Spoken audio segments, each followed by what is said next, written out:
the game could see the boxing voice. Randall Pimentel of ThaBoxingvoice.com here once again with Ken Porter. Ken, let's talk about what everybody's been waiting for. You know, we were supposed to see it March 12th. The postponement happened. We got a new date. We got June 25th. Your son, Shawn Porter versus Keith Thurman. We know we got a date, June 25th. Now, everyone saw that on March 12th, Shawn still had a sparring session. Yeah. Why did you see it fit, or why did you think that was needed?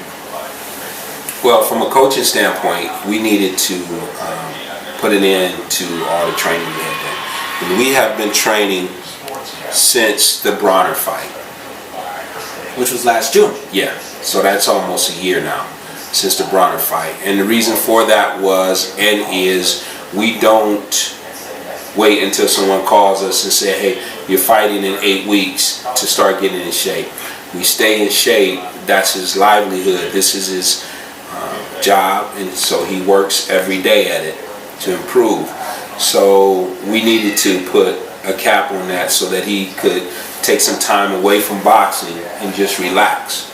So we did a 12-round exhibition with a guy that had 30 wins, and you know, that gave me a close-up view of everything that we have been working on throughout the camp to see how those things worked out. Now, from a fan standpoint or from a sports writer standpoint, why are you doing that?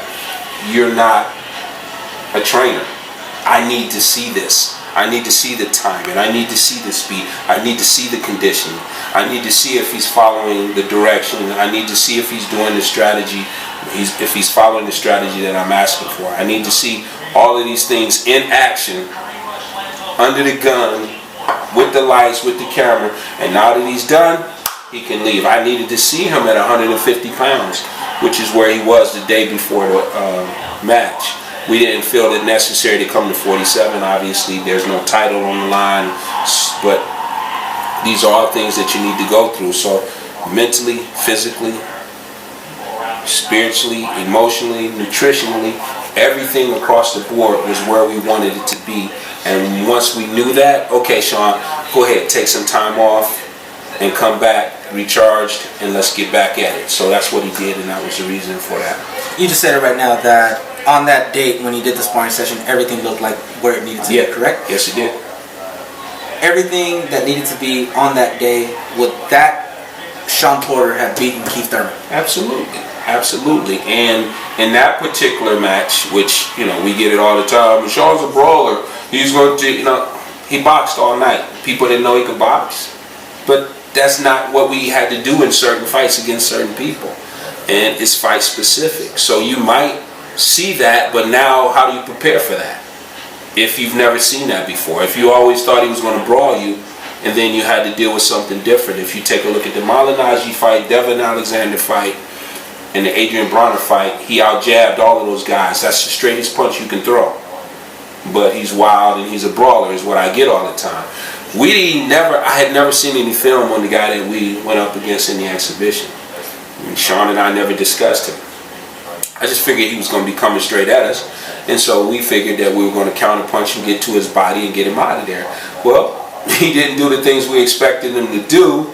He wasn't coming like we thought he was going to be coming. So immediately, on the fly, right there in the first round, we started changing the strategy as we were boxing him. So Shawn was boxing more, moving more, slipping punches, countering, but he wasn't throwing a lot of punches, so there wasn't a lot there to counter. So Shawn was throwing a lot of volume punches with speed, got to the body, did a lot of pivots and turns, all those things that he did throughout the camp to prepare for the fight.